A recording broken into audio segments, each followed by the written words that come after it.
All right, everyone, it's your boy Genius with G Squared Tactical. And before I start the video, I want to say that I personally am not the authority on what is the most underrated 45. You must understand that what I'm talking about is my opinion. So you clicked on this video to find out what my opinion is, okay? Someone else's opinion may be completely different, and that's okay because their three might be just as underrated as my three, right? But I had the title of the video, The Most Underrated 45, to get people to click on it, obviously. And also because I believe, personally, myself, that these three are the most underrated 45. Now, why do I say that? Well, I say that because I know a ton of people with the HVAC business that I own, have a ton of customers. A lot of them are gun people. I go into 7 different gun stores, sometimes all 7 in 1 week, but I'm in a gun store at least once a week, sometimes way more than that, sadly. You know, a little bit embarrassed to say that, but I'm in gun stores a lot, right?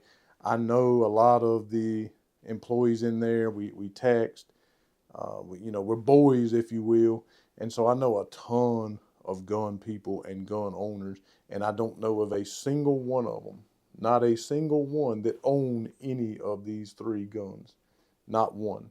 None of my friends prior to starting the channel, literally no one I know. In fact, there's at least 2 of these guns that I can bring up or mention to any of those people, and they may not know even what I'm talking about, right? One of the guns on the list, the videos that I've put up on it, maybe 2 of them actually, people would say, you're one of the few channels I've saw that actually had a video up on that gun. Why is it underrated then just because you don't know anyone that has it? Well, because they're awesome pistols. They're awesome for different reasons. One of them is probably the best concealed carry 45 that I've ever owned, right? One of them is likely we'll talk about that in a second. But they're great firearms is what I'm trying to say. And the fact that nobody I know owns them and you hear no one talking about them is astounding to me. I don't understand that, so that's why I say that it's underrated. Now, they will be in a order from the one I believe first to be the most underrated to the one that is probably the least underrated, but underrated in my opinion nonetheless. And the first 2 was kind of hard to choose from, but I decided to go with the first one on the list as the Bull Armory Desert Eagle 1911G. Okay, I've had several of the Bull Armory 1911s. I had that little, it's a DU or DE, I can't remember. I don't have it with me anymore, but it was the little commander size 1911, did not have a rail. Loved that thing. Sweet shooting commander size 1911, right? Then I had the government size, the 2-tone, the stainless one that did not have the rail, but I know, stupid reason not to have or get rid of a firearm, but it had that gawky, like big, huge, gawky branding on the side, Desert Eagle, all the way down the slide. And this one has it on there as well, but it's not gawky and large and just really stands off. In fact, you can barely even see it on this blued slide. And it does have the rail on the bottom here, unlike the 2-tone one that I had. So this is the one that I kept. Should have kept them all for different reasons, honestly. But some of the people that I would talk about it being so good, they'd never heard of it, decided that they wanted to buy it, so I sold it to them, right? So technically, I guess, now that I think about it, I do know a couple of people that own not this particular one, but a Desert Eagle Bull Armory 1911. This is a Bull Armory 1911 made in Israel. This has got one of the smoothest slides of any 1911 I've ever held. I paid about $800 for this 1911, which makes it even more astounding that it's not more popular than what it is. And I know sometimes it can be hard to come by, and sometimes you buy them, it comes with the little matching knife and the little holster that the knife goes into. And I did not get a knife with this one. I did change the grips. Not that there was anything wrong with the grips that were on it, but I did put the set of lock grips on there and try to make it a little more sexy, if you will. But function, stupid accurate. Never had one single failure from this gun. It is not optic ready. I've always used the iron sights on this, serrated, blacked out at the rear, white dot on the front. Just points so naturally like any 1911. Very positive click on the safety, which you know that I'm a snob about. The skeletonized trigger, and it is adjustable for over travel, and just everything about it. I've never had issues with the backstrap safety. That's never been an issue for me. Skeletonized hammer on this. It is just a fantastic 1911. Does it have a bull barrel? All of the stuff you see on some of the maybe the higher end 1911s? Well, no, but it is a fantastic 45 1911 on the lower end of the spectrum of 1911s. And if you don't own one, I highly recommend going out and picking up one. So the second one on the list, and again, I know I didn't say a whole lot about it, and I'm a little rusty, if you will, because it has been a long time since I reviewed that gun and did all the in-depth research. So I do have a video up on it. You know, feel free to go over and check that out if YouTube has not taken it down. So far as I know, it's still there. So the second one on the list would be, this happens to be the optic ready version of the CZ P10F. Now, prior to purchasing this one recently, they had discontinued the P10F, and I did have the one with the standard sights on it. Now, do I think that it's the best 45, full-size 45 on the market? Man, I don't know. I guess contending with that for me would probably be the Glock 21, certainly the FNX Tactical, or even the standard FNX 45. You know, those are all good options. I'm not saying that it's better than those. I'm just simply saying that at the price point, even now for this optic ready version, because I picked up this and I put this Tacticon Predator V4 on here, and I'll put a link up to this. Click on the link, save you some money.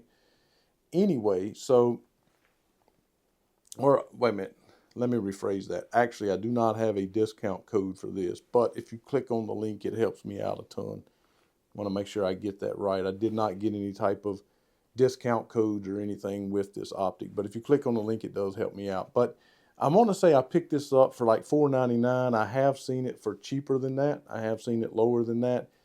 And for the capacity of this thing being at 13, and yes, I do understand that the Glock 21 is 13. You can get an extended mag. The FNX is a 15-round mag. So, but 13, 14 rounds of 45 ACP, just a fantastic feeling gun in the hand. Got a decent trigger on it, very large trigger guard, railed on the front, of course, nice front and rear serrations. It is a little blocky. It does have a little weight to it, but it is a fantastic, it resides on my nightstand. I literally had to go and get it off of my nightstand for this review. So very underrated. I personally don't know anyone that owns this firearm, and they absolutely should. Again, I have a ton of videos up on this one and the original P10F chambered in 45, so I invite you to go over and check them out. This was not about doing an extensive review on each one of these, but more so just telling you the three most underrated. And the third one on the list is none other than the Glock 36. Now, some years ago when I purchased this, probably 4, maybe 5 years ago, I had never even heard of it. In fact, when someone said Glock 36, I thought maybe they were pulling my leg. Never heard of it. Now, it is low capacity, no question. And if you're like me and you're on that 45 drug and you want to carry a 45, your options are generally rather large. Speaking of the Glock 21, speaking of the FNX Tactical, and also your 1911 variants of the 45. There's very few small, thin, very concealable 45s. Now, what you do sacrifice with that on this is certainly the capacity, but I generally carry this, so it's 7 rounds, 6+1. I generally carry this with a extra magazine in my left pocket, and so I do have some backup ammo in my left pocket. So I did put some Glock night sights on this, and other than that, I did put an extended slide lock and a extended mag release on here. Yeah, typical things that I do when I purchase a Glock. But either way, this is a snappy gun. It is all Glock trigger, Glock in every way. One slot pick rail up front here. No front serrations. This is a Gen 3. I'm not even sure if they make the Glock 36 in a Gen 4. Maybe they do. I don't know. But so you don't have any extended beaver tail options or backstrap options with this. And it is snappy. It is snappy. So you take it out to the range. You put, 4, 5, 6, 7 mags through it. You feel it. You know it's there, right? But it's a super, super reliable and very, very concealable 45. And it's super thin, just super, super thin gun for a 45 caliber. And it's accurate. Practice with it. It is snappy, but in a defensive situation, is that really going to matter? And for someone my age that's on that 45 drug, this is a very formidable option for deep concealed carry of a 45 ACP. And I personally think that it is very, very underrated. Now, I did a review on this way back when I, got it 5 years ago, 4 years ago.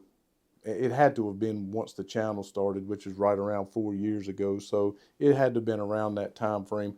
I believe that YouTube has taken the video down. I don't know why. So you can't really go over and check out the review on this. If enough people say they want to see a review on it, I'll do another one. Just let me know in the comments. Either way, those are my most three most underrated 45 ACP pistols in my opinion. Tell me what you think. Tell me what you think are the most underrated. Consider going over to gsquaredtactical.com real soon, if not already. I will have a link up there where you can donate directly through there. You can also do the super thanks through YouTube. I do get most of that money. And just another big thing that's monthly is obviously Patreon. Consider going over, supporting me on Patreon. It's $5 a month. You can cancel anytime. Going to get a $10 tier up there sometime this year, probably real soon. Thank you so much, everyone that has watched me, supported me in 2024. Whether you like my content, whether you don't, either way you watch, and I appreciate that. And I hope that you had a good Christmas and a happy New Year and are prosperous in 2024. But the only real way you're going to prosper is if you know Jesus Christ is your Savior. So if you don't, be sure you take care of that today. If you don't know how, ask me how you can know. I'd be happy to share that with you. And as always, thanks so much for watching. Again, be sure to subscribe. And as always, to God be the glory.